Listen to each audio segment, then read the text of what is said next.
학교 현장에서 모든 선생님들께서 학생 생성 교육 과정을 하고 계시리라 알고 있습니다.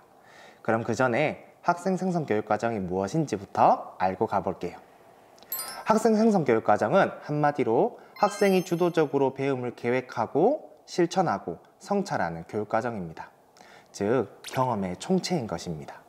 이를 통해서 학생의 교육과정 결정 및 선택권을 존중하고 보장하면서 학습자 주도성을 키울 수 있는 기회를 제공할 수 있습니다. 학생들은 불확실성과 복합성으로 대표되는 미래 사회에서 여러 가지 문제를 만나게 되고 이를 해나가야 하는 입장에 있습니다. 그러기 위해서는 학교에서도 주어진 교육과정을 넘어서 스스로 문제를 정의하고 실행하고 성찰하는 학습 경험이 필요합니다. 2030 프로젝트에서도 학생들이 학교 밖에서도 계속해서 역량을 개발해 나갈 수 있는 AAR 사이클을 내면할 것을 강조하고 있습니다. 그것은 즉 예측하고 행동하고 성찰하는 것입니다. 학생들은 이렇게 계획을 세우고 행동하고 되돌아보는 과정을 반복하면서 성장하는 경험을 느낄 수가 있어요. 학생 생성 교육 과정도 이와 같은 거라고 보시면 됩니다. 학생 생성 교육 과정은 추진할 수 있는 그 근거는 이미 7차 교육 과정에서 제시한 바 있으며 현재까지 그 근간을 유지하고 있어요. 학생 생성 교육 과정은 일반적으로 주어진 교육 과정을 벗어나서 학생이 주도적으로 교육 과정을 만들어 나가는 경험을 제공하는데 그 의미가 있다고 할 수 있습니다. 지금부터는 학교 현장에 계신 선생님들이 학생 생성 교육 과정에 대해 평소에 궁금해 하셨던 점에 대해서 몇 가지 추려서 같이 알아보도록 하겠습니다. 선생님들께서 가장 먼저 궁금해 하시는 것 중 하나는 학생 생성 교육 과정과 111 프로젝트가 어떤 차이가 있느냐에 대한 것인데요. 저도 처음에는 이게 무슨 차이가 있을지라는 생각을 많이 가졌었습니다. 일단 먼저 간단하게 말씀드리면 학생 생성 교육 과정은 교육 과정의 칭의입니다. 그리고 111 프로젝트는 바로 교수 학습의 칭의인 것이에요.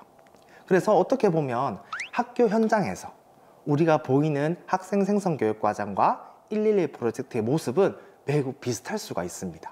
그 이유는 바로 많은 학생 생성 교육 과정의 사례들이 프로젝트 학습을 바탕으로 구현되고 있기 때문이에요. 우리가 학생 생성 교육 과정 운영할 때 프로젝트 학습법을 많이 이용한다는 이야기입니다.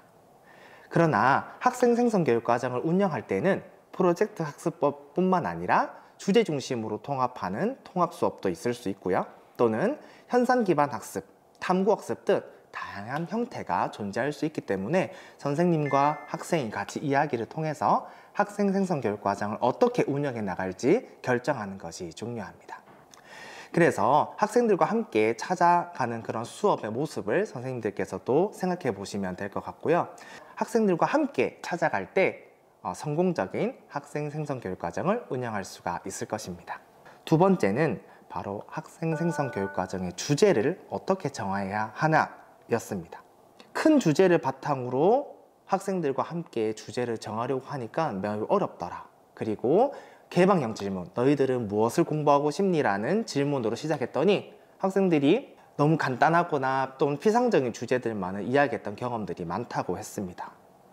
제가 지금 한번 정리해 보건데 현재 학교에서 운영되고 있는 학생 생성의 유형은 주제형과 교과형 그리고 개방형으로 정리를 할 수가 있습니다. 앞서 선생님께서 매번 궁금해 하셨던 것 중에 하나는 개방형으로 학생들에게 너희들 무엇을 공부할래? 라고 물었을 때 학생들이 어떻게 주제를 선택해야 할지 잘 모르고 또 선생님조차도 어떤 주제를 가져와야 할지 몰랐던 그런 부분에 대해서 궁금증을 줬던 것 같습니다. 일단 먼저 각 유형에 대해서 한 번씩 알아보자면 주제형은 대주제를 제시하고 학생들이 대주제와 관련된 하위 영역들을 탐구해 나갈 수 있도록 계획하고 실행하고 성장할 수 있도록 운영되는 것이 바로 주제형입니다. 두 번째는 교과형인데요. 교과형은 국어, 수학, 사회 등 정해진 교과의 성취 기준과 개념들을 참고해서 학생들이 추가로 성취 기준을 생성하거나 배우고 싶은 개념들을 정리해 나가는 방식이에요. 마지막으로 개방형은 주제 선정에서부터 계획, 실행, 평가, 성장에 이르기까지 모든 학생들의 의견으로 만들어지는 교육과정입니다. 그런데 학생 생성 교육과정을 처음 운영하시거나 또는 운영하시는데 어려움을 겪으신다면 주제형으로 시작해 보실 것을 제안합니다. 대주제의 설정 없이 열린 주제로 학생 생성 교육과정을 시작하는 것도 물론 좋지만 자기 학습 주제를 쉽게 찾지 못하는 학생 또는 논리적인 사고가 아직 온전하지 못한 저학년 학생들의 경우에는 이와 같이 주제의 범위를 제한하여 운영하지 않는 개방형일 경우 효과적으로 주제를 못 찾는 어려움이 있을 수 있습니다. 그럴 때는 이렇게 주제형으로 학생 생성 교육과정 운영해 보시는 것을 추천드립니다. 다음 세 번째 질문이었는데요. 바로 학생 생성 교육과정에서 교사의 역할에 대한 질문입니다. 학생 생성 교육과정에서 교사의 역할은 과연 무엇일까요? 학생 생성 교육과정에서 교사의 역할에 대해서 잠시 이야기하자면 먼저 학생 주도성에 대해서 이야기를 해야 합니다. 학생 생성 교육과정에서 가장 중요시하게 생각하는 것이 학생 주도성인데요. 학생이 먼저 학습에 있어서 배움 주제를 정하고 배움 과정을 직접 계획하고 배움 결과까지 산출할 수 있는 그런 모든 과정을 주도적으로 수행해야 하는 것으로 학생들의 역할이 설정되어 있습니다. 하지만 학생 생성 교육을 할 때 교사의 역할은 교육 전문가로서 학생들에게 적절한 피드백을 끊임없이 제공해야 하는 역할을 해야 합니다. 즉 학생은 교사에 끊임없이 교사와 함께 상호작용하면서 탐구하며 목표를 향해 자신의 배움을 이어나가는 역할을 해야 되는 거죠. 단계별로 보자면 주제 수립 단계에서는 교사와 학생들이 서로 대화하면서 배움 주제와 배움 과정을 만들어 나가야 합니다. 학생들이 공부 싶어 하는 내용이 유의미하고 구체화된 배움 주제와 계획이 되도록 교사는 계속해서 피드백을 주어야 하는 것입니다. 실행 단계에서는 학생 생성 교육 과정의 특성상 이미 정한 주제와 계획이 있더라도 배움 과정을 유연하게 조정해야 하는 경우가 빈번하게 발생합니다. 이럴 때는 교사는 배움 과정이 실천 가능하도록 또 그 목표를 향해 잘 진행될 수 있도록 피드백을 줘야 되는 거겠죠. 이렇게 교사는 지켜보는 것이 아니라 학생과 함께 탐구하는 학습자이자 그리고 배움 과정에서 발생하는 문제점이 무엇인지 학생과 함께 분석하고 해결하는 방법을 같이 찾아주는 코치 역할을 해야 하는 것입니다. 그 다음은 학생 생성 교육과정의 운영 계획 수립에 대한 질문이 있었습니다. 학교에서 학생 생성 교육과정 운영하기 전에 연구부장이 학생들의 학생 생성 교육과정 주제와 성과물을 미리 목록으로 만들어 제출해 달라고 했던 학교의 어떤 이야기였던 것 같습니다. 그래야 학교의 관리자가 결재가 난다고 하는데 이럴 때 어떻게 해야 할까요? 라는 질문들이 있었어요.